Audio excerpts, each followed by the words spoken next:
sumber daya manusia di Indonesia memang melimpah ruah, namun tidak diimbangi dengan sumber daya manusia yang berkualitas. Berdasarkan pernyataan dari Komisi Nasional Perlindungan Anak, terdapat lebih dari 1,5 juta anak sekolah yang tidak melanjutkan ke jenjang yang lebih tinggi dikarenakan masalah ekonomi, terbatasnya sarana dan prasarana, sulitnya mengurus beasiswa, lemahnya minat anak dalam belajar, dengan ditandai meroketnya angka presentasi dan pernikahan dini, yakni lebih dari 10% dari jumlah anak putus sekolah yang memilih menikah di usia muda, dan kurangnya perhatian dari orang tua terhadap belajar anak. Di situs resminya, TNP 2K mengungkap bahwa konsentrasi terendah berada di Jawa Timur dan Jawa Tengah dengan jumlah 678 dan 609. Kemudian presentasi dengan jumlah terbanyak berada di Provinsi Jawa Barat dengan jumlah 960 anak.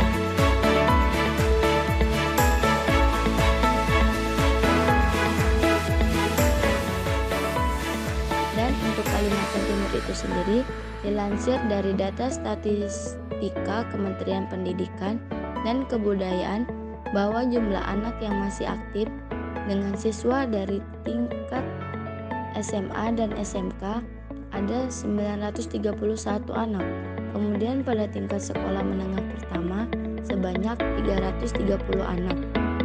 Dan pada tingkat sekolah dasar ada sebanyak 1.108 anak. Jadi, problematika pendidikan masih menjadi catatan merah yang harus mendapatkan perhatian khusus dari pemerintah daerah.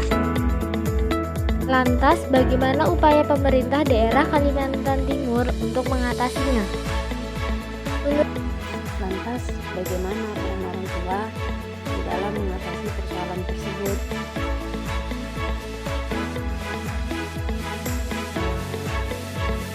Menurut Undang-Undang 1945 Pasal 31 Ayat 1 yang menyatakan bahwa setiap warga negara berhak mendapatkan pendidikan.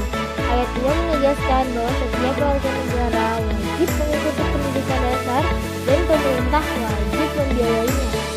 Ayat 3 menetapkan bahwa pemerintah mengusahakan dan menyelenggarakan suatu sistem pendidikan nasional yang meningkatkan keimanan, ketakwaan, serta akhlak mulia dalam rangka mencerdaskan kehidupan bangsa yang diatur oleh undang-undang.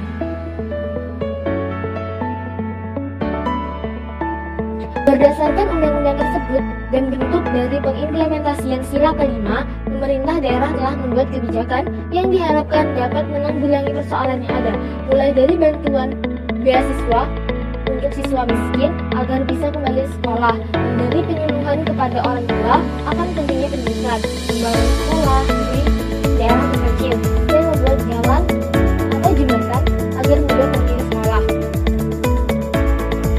Pasal 3 Peraturan Menteri Pendidikan dan Kebudayaan Republik Indonesia Nomor 30 Tahun 2017 mengenai keterlibatan orang tua dalam pendidikan anak. Yang pertama, persamaan hak anak. Yang kedua, semangat kebersamaan dan gotong royong. Yang ketiga, saling asah, asih dan asuh. Yang keempat, mempertimbangkan kebutuhan dan aspirasi anak. Berdasarkan peraturan tersebut, maka lembaga pendidikan wajib yang pertama mendidik dan menyadarkan orang tua terutama keluarga tidak mampu. Yang kedua, terjalinnya komunikasi antara orang tua dan anak. Yang ketiga, kemitraan orang tua dan guru. Dan yang terakhir adalah kerjasama antara keluarga, sekolah, dan masyarakat.